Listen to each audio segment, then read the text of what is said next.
Delhi police पर पत्थरबाजी में सपा का मुस्लिम नेता होगा गिरफ्तार।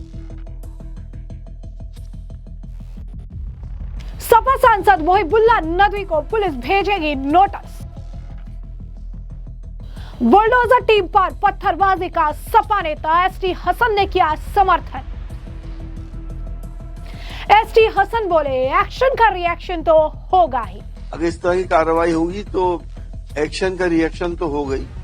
तो दिल्ली के तुर्कमान गेट स्थित सैयद फैज़ल इलाही मस्जिद के पास हुई हिंसा के मामले में दिल्ली पुलिस ने अब तक 5 उपद्रवियों को गिरफ्तार कर लिया है।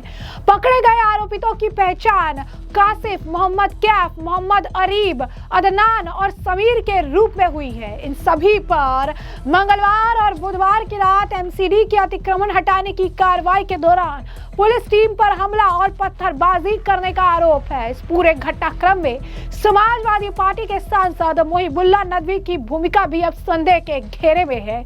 पुलिस के मुताबिक मंगलवार की रात करीब 11:15 पर नदवी मौके पर पहुंचे थे और करीब 1 घंटे तक स्थानीय लोगों के साथ उन्होंने बैठक की थी। पुलिस को इस पूरे मामले को लेकर अब सपा के इस नेता पर जो आप कह सकते हैं कि शक है, कहा जा रहा है। पुलिस ने कहा है कि इस मामले को लेकर वो ना नोटिस भेजेंगे और अगर कुछ भी संदिग्ध पाया गया तो फिर मोहिबुल्लाह नदवी की जो है गिरफ्तारी की जाएगी। मोहिबुल्लाह नदवी के जाने के कुछ घंटे बाद ही क्योंकि हिंसा भड़क उठी थी जिसमें 5 पुलिसकर्मी घायल हो गए थे। पुलिस फिलहाल इस बात की जांच कर रही है कि क्या हिंसा के पीछे उनकी भूमिका है और किस हद तक भूमिका है। पुलिस ने स्पष्ट किया है यदि उनकी संलिप्तता के सबूत मिले तो उन पर कार्रवाई की जाएगी, उन्हें गिरफ्तार किया जाएगा। दूसरी तरफ सांसद नदवी ने इन आरोपों को खारिज करते हुए कहा है कि वे लोगों से शांति की अपील करने गए थे। दूसरी ओर पुलिस सोशल मीडिया पर वायरल वीडियो सीसीटीवी फुटेज के आधार पर इन दंगाइयों की पहचान कर रही है। शुरुआती जांच में संकेत मिले हैं इलाके में अफवाह फैलाकर जानबूझकर भीड़ जुटाई गई थी जिनके बाद माहौल खराब हुआ। फिलहाल इलाके में तनाव को देखते हुए भारी पुलिस बल तैनात किए गए हैं। इस बीच आपको बता दें कि समाजवादी पार्टी के नेता का नाम सामने आने के बाद बीजेपी इस मामले को लेकर काफी हमलावर नजर आई। इस मामले पर प्रतिक्रिया देते हुए आपको बता दें कि बीजेपी राष्ट्रीय प्रवक्ता प्रदीप भंडारी ने लिखा कि ये बहुत ही ज्यादा बड़ी बात है। समाजवादी पार्टी के नेता का नाम जो है, एमपी का नाम जो है इस पूरे मामले में निकलकर सामने आया था। वो गए हुए थे उस जगह पर जहां से पत्थरबाजी की गई। वो 200 किलोमीटर ट्रैवल करके गए थे अपने वोट बैंक के लिए। वहां पर अपने जो पत्थरबाज है उन्हें बचाने के लिए वोट बैंक के लिए गए थे। जिस तरीके से संभल में ये दंगाइयों का साथ देते हैं उसी तरीके से यहाँ पैटर्न ये अपनाते हुए नजर आ रही है। संभल से लेकर दिल्ली तक ऑपोजिशन का हाथ जो है पत्थरबाजों के साथ है। सिर्फ आपको बता दें कि प्रदीप भंडारी ने इस मामले को लेकर सोशल मीडिया पर काफी ज्यादा रिएक्शंस देखने के लिए मिल रहे हैं। समाजवादी पार्टी को लेकर तरह तरह के सवाल भी उठने लगे हैं। इस मामले को लेकर आपको बता दें कि बीजेपी की एक और नेता राधिका खेड़ा ने भी प्रतिक्रिया दी और वो लिखती है कि कुछ दिन पहले लोकसभा में जो है एसपी सांसद मोहिबुल्लाह नदवी ने सरकार के खिलाफ जिहाद का ऐलान किया था। उन्होंने कहा कि कल रात फिर उसी सोच के तहत उसने लोगों को भड़काकर पुलिस पर पत्थरबाजी करवाई। ऊपर से आप विधायक ने बोल रहे हैं कि पत्थरबाजी तो होगी ही। तुर्कमान गेट की हिंसा हादसा नहीं बल्कि आम आदमी पार्टी और एसपी का सोचा समझा प्रयोग है। इसी के साथ साथ आपको बता दें कि एक और बीजेपी के नेता है विष्णुवर्धन रेड्डी, उन्होंने भी इस मामले को लेकर प्रतिक्रिया दी और उन्होंने भी समाजवादी पार्टी के नेता पर जमकर निशाना साधा है। उन्होंने कहा कि किस तरीके से एक इलेक्टेड एमपी का हाथ इस दंगा के पीछे बताया जा रहा है, किस तरीके से जो पुलिस के खिलाफ इन दंगाइयों को भड़काने का काम किया गया है, ये ऑपोजिशन का डेस्परेशन जो है उसे एक्सपोज करता नजर आ रहा है। दूसरी तरफ आपको जानकर हैरानी होगी कि समाजवादी पार्टी के नेता जो है, एक और नेता, वो इसे पत्थरबाजी को सही ठहराते दिख रहे हैं। उनका कहना है कि एक्शन का रिएक्शन तो आएगा ही। जी हाँ, बिल्कुल सही सुना आपने। दिल्ली के तुर्कमान गेट स्थित फैज़ल इलाही मस्जिद के पास नगर निगम द्वारा अतिक्रमण हटाए जाने के अभियान पर समाजवादी पार्टी के नेता और पूर्व सांसद एसटी हसन ने तीखी प्रतिक्रिया दी है और इसे सही ठहराया है। धार्मिक स्थल पर कार्रवाई से लोगों की भावनाएं आस्था जुड़ी होती है। आदमी कब तक आंदोलन नहीं करेगा, ऐसा उनका कहना है। सपा नेता एसटी हसन ने कहा है कि अतिक्रमण के नाम पर उत्पीड़न किया जा रहा है, ऐसे में आदमी कब तक आंदोलन नहीं करेगा। हमें लगता है कि बहुत सेलेक्टिव कार्रवाई जो है की जा रही है। अगर एक जैसी कार्रवाई की जाए हर जगह तो आदमी को सब्र आ जाता है, लेकिन जब एक सी कार्रवाई नहीं होती और खासतौर पर धार्मिक स्थलों पर कार्रवाई होती है तो ये लोगों की भावना और आस्थाएं जुड़ी होती है। उन्होंने आगे इस मामले को लेकर जो है भड़काऊ बयान देते हुए ये कह दिया कि अगर इस तरह की कार्रवाई होगी तो एक्शन का रिएक्शन तो होगा ही। क्या कुछ और कहना है उनका, सुनिए। देखिए, 100 साल पुरानी मस्जिद और उसकी दुकानें अतिक्रमण के नाम के ऊपर उत्पीड़न जो किया जा रहा है, तो आदमी कब तक आंदोलन नहीं करे। हम ये समझते हैं कि बहुत सिलेक्टिव कार्रवाई की जा रही है।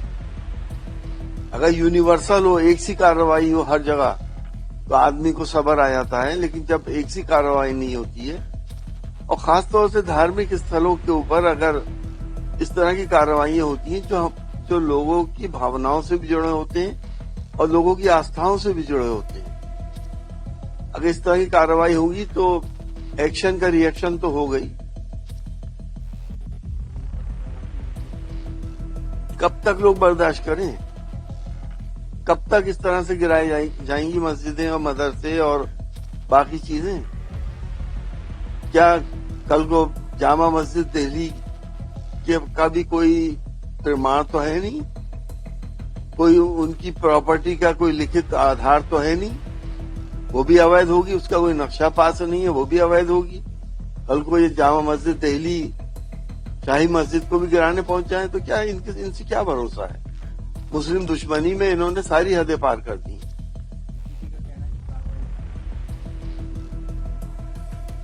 देखिए, अगर जनता सड़कों पर उतर आई तो हालात बहुत काबू से बाहर हो जाएंगे।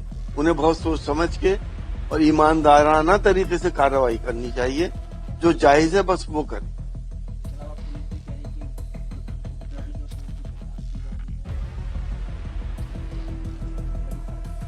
उपद्रव पे उकसाया किसी ने, उनके खिलाफ भी कार्रवाई होनी चाहिए। अगर कोई नाजायज अतिक्रमण हुआ है तो उन अधिकारियों पर भी कार्रवाई होनी चाहिए जिनकी मौजूदगी में ये सब हो गया। अब 100 साल पहले के अधिकारी को कहां से ढूंढेंगे? उसकी तो रात का भी पता नहीं होगा। आधी रात को जाने की जरूरत क्या थी? आप तो खुद उकसा रहे हैं लोगों को और लोग आपके जाल में फंस रहे हैं। कार्रवाई करेंगे, आप जेलों में भेजेंगे, बरसों मुकदमे चलेंगे, घर बर्बाद होंगे और अगर ज्यादा होगा तो आप गोली भी चला देंगे। कौन देख रहा है? आप तो भाई तानाशाह हैं, जो चीज चाहे करें। देखिए, हमें तो उम्मीद यही थी कि तकरीबन 3 करोड़ वोट काटे जाएंगे। अब ये रिजल्ट आप पता चलेगा किसके वोट कटे हैं तो हम बता सकते हैं कि क्यों हुआ और ऐसा क्या हुआ। हम सबको यही अंदेशा था कि पीडीए के वोट सबसे ज्यादा कटेंगे और मुसलमानों के वोट कटेंगे। ये सारा जो भी एक्सरसाइजेज हो रही हैं वो अपोजिशन के वोट को कम करने की जा रही है और आखिर में यही एक्सरसाइज जो है वोट इतना कम कर देंगे कि एनआरसी लागू कर मुसलमानों को कैंपों पे भेजने की भी साजिश हो सकती है। अब ये मैं तो यही कहता हूं कि जब इतनी दिक्कत है मुसलमानों से तो मुसलमानों के वोटिंग राइट ही खत्म कर दें, सारी परेशानी दूर हो जाएगी। नहीं, ये सांप्रदायिक माहौल बिगड़ेगा, न जगह जगह जुल्म होंगे, न जगह जगह बुलडोजर चलेंगे, सब अपने सुकून से रहेंगे। ये सिर्फ वोट एक ऐसी प्रॉब्लम हो गई है, मुसलमान की सरदर्द बन गया है कि वो बेचारा अपने ही घर में पराया हो गया और उसे अपनी वफादारियों के सबूत उन लोगों को देने पड़ रहे हैं जो हिंदुस्तान के कभी वफादार नहीं रहे। अभी तो देखिए, पता नहीं क्या क्या खबरें सामने आएंगी। हमें नहीं मालूम कि हमारा वोट है या नहीं है, अभी हमने दिखवाया है। तो ये तो अपोजिशन वालों की गलती से कट गया होगा, क्योंकि वो तो आम आदमी का काटते हैं जो कुछ कह नहीं सकता। जैसा कि आपने सुना, उन्होंने कहा कि एक्शन का रिएक्शन तो होगा ही। कब तक लोग बर्दाश्त करेंगे? कब तक मस्जिदें और मदरसों को गिराया जाएगा? क्या कल को जमा मस्जिद का भी कोई महत्व नहीं, उनकी संपत्ति का भी कोई लिखित आधार नहीं, कोई नक्शा पास नहीं है तो वो भी अवैध हो जाएगी? वो यही नहीं रुके, उन्होंने आगे ये भी कहा कि कल अगर ये दिल्ली की जमा मस्जिद को भी गिराने पहुंच जाएंगे तो इनका क्या भरोसा है? मुस्लिम दुश्मनी में इन्होंने सारी हदें पार कर दी है। अगर जनता सड़कों पर आ गई जाएगी तो हालत बहुत काबू से बाहर हो जाएंगे। इन्हें बहुत सोच समझकर और जो जायज है वही कार्रवाई करनी चाहिए। और इनके इस मामले पर बयान देते हुए नलिन कोहली जो है बीजेपी के नेता, उन्होंने प्रतिक्रिया देते हुए इन पर जमकर निशाना साधा है। क्या कुछ कह रहे हैं नलिन कोहली, सुनिए। अवैध निर्माण पर कोर्ट का आदेश आता है, पुलिसकर्मी वहां जाते हैं, अधिकारी जाते हैं, जो जानकारी मिल रही है अमन कमेटी के साथ बातचीत होती है और उसके बाद वहां पर भड़काऊ नारे किए जाते हैं, पत्थरबाजी होती है और समाजवादी पार्टी के सांसद 1:30 बजे रात को वहां दिखते हैं। अब ये प्रश्न उठेगा वहां कर क्या रहे थे, गलत अफवाहें क्यों फैलाई जा रही थी? अब एक दूसरे उनके पूर्व सांसद कहते हैं कि प्रतिक्रिया तो होगी। कैसी प्रतिक्रिया होगी? कि कानून का पालन करने के लिए अधिकारी जाए, उसमें प्रतिक्रिया होगी, पत्थरबाजी होगी और उसे जायज समझा जा रहा है। एक और समाजवादी पार्टी के नेता कुछ दिन पहले कहते हैं कि बांग्लादेश जैसी स्थिति भारत में होनी चाहिए। एक के बाद एक समाजवादी पार्टी के नेता के बयानों और कारनामों को देखते हुए एक गंभीर सवाल ये उठता है कि ये चाहते क्या है? कहीं ना कहीं अमन जो है भंग हो, भड़काऊ भाषण हो और देश में कानूनी प्रक्रिया के ऊपर में पत्थरबाजी हो। इसका जवाब तो अखिलेश जी और उनकी पार्टी को देना पड़ेगा। तो ऐसे में आपने तमाम बयान सुन लिए और हमने आपको जो पूरा मामला है विस्तार से बता दिया। इस पूरे मामले पर आपकी भी जो राय हो कमेंट सेक्शन में कमेंट करके जरूर से जरूर साझा करिएगा। धन्यवाद।